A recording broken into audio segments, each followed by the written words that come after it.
This is Optimal Health Daily, episode 844, The Lord of the Rings Guide to Getting Stuff Done by Steve Kamb of nerdfitness.com. And I'm Dr. Neil Malik, reading you some of the most popular health and fitness blogs out there, with permission from the websites.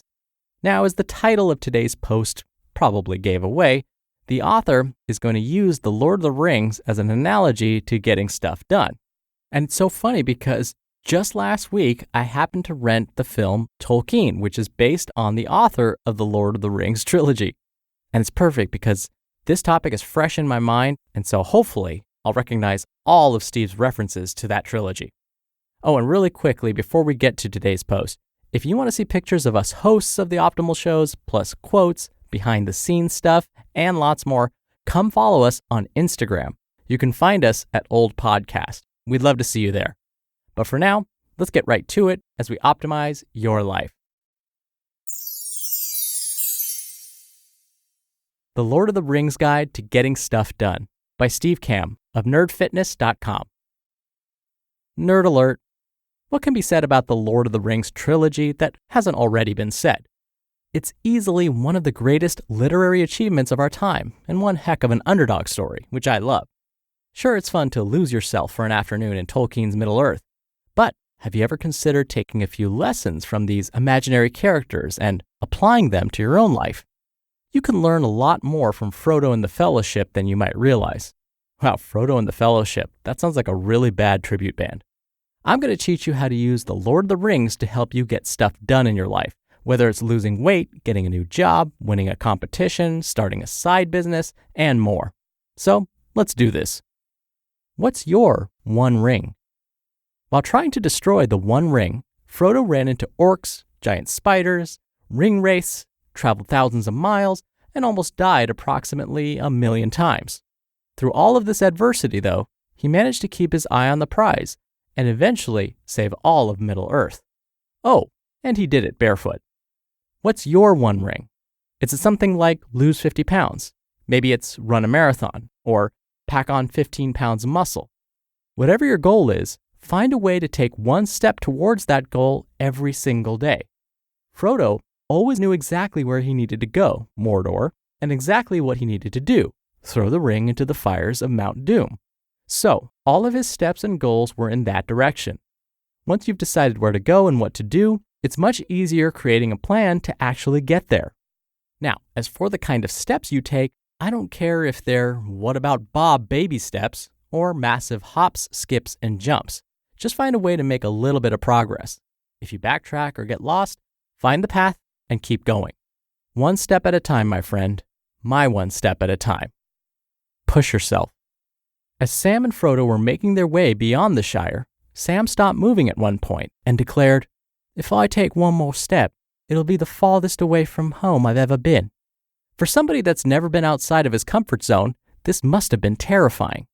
He later found out that he'd have to go all the freaking way to Mordor to protect Frodo. I wouldn't be surprised if Sam was wearing diapers under that tunic because he was so scared. Doesn't matter. You know what does matter? He did it.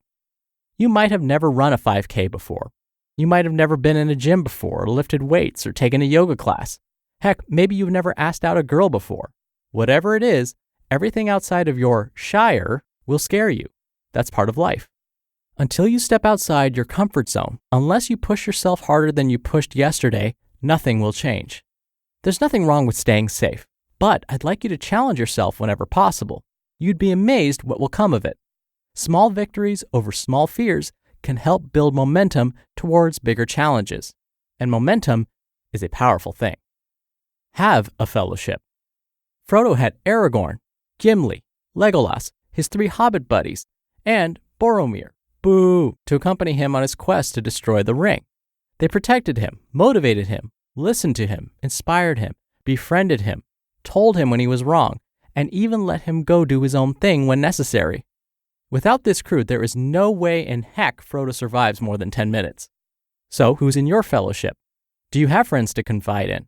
Parents to hold you accountable? A wife who will ask you how your training is going?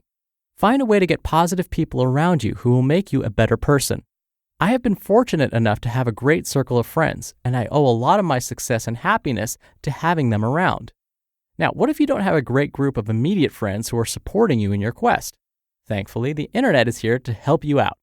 I met some amazing people through this website, dozens of other bloggers, and hundreds of other readers who are helping each other improve their lives from halfway around the globe. You keep me accountable. You motivate me. You even pick me up when I miss a workout. It's fascinating and a great thing to be a part of, and I encourage you to find people to help you do the same.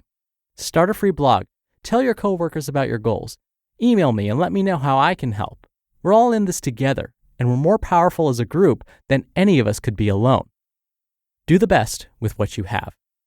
While traveling through the desolate and dangerous mines of Moria, Frodo started complaining about his situation to Gandalf, talking about how he wished the ring in this crazy quest had never fallen into his lap. Gandalf came back with a line that will stick with me forever. Quote, "So do all who live to see such times, but that is not for them to decide. All you have to decide is what to do with that time that is given to you." And that's why Gandalf is the man. No matter your age, no matter your appearance, no matter your genetic history, no matter your current predicament, you have to remember that your hand has already been dealt. You can't cry over spilled milk, you can't complain about the past, and you can't worry about what happened 5 minutes ago. You can only control what to do from this moment, right now, onward.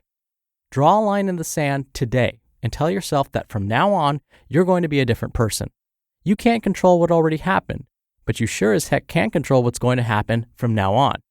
You've been given the opportunity to live a life on this planet to the best of your ability. In the grand scheme of the universe, that's pretty freaking awesome. Make the most of it. Set out today. You've got your quest laid out in front of you, you've got a good fellowship of friends to support you, and you're willing to push yourself further than you've been. Now, it's time to take action. No matter how daunting your quest might appear, find a way to take one step closer. Don't worry about yesterday or tomorrow. Do what you can with the time that has already been given to you today. You just listened to the post titled, "The Lord of the Rings Guide to Getting Stuff Done" by Steve Kamb of nerdfitness.com. Dr. Neil here for my commentary. I'm so very sorry for those awful impersonations. Hopefully you were able to listen past that and get to the heart of what Steve was trying to say. There are many out there that believe that books like The Wizard of Oz, the Lord of the Rings trilogy, are wonderful analogies for life. Many believe that even though these stories are, of course, very fictional, they are spiritual journeys to which we can relate, that they're metaphors for our life path. And Steve echoed that perfectly in this post. I was talking with someone the other day, and somehow this quote came to my mind. This person was telling me about their fears and how they were nervous pursuing this new avenue in their life. And something I said to them was, well, think about it this way. Imagine yourself on your last day of life. I know it's morbid, but bear with me here. Will you look back at this moment and say, "Oh, I'm so bummed I tried that new avenue because it really didn't work out for me"?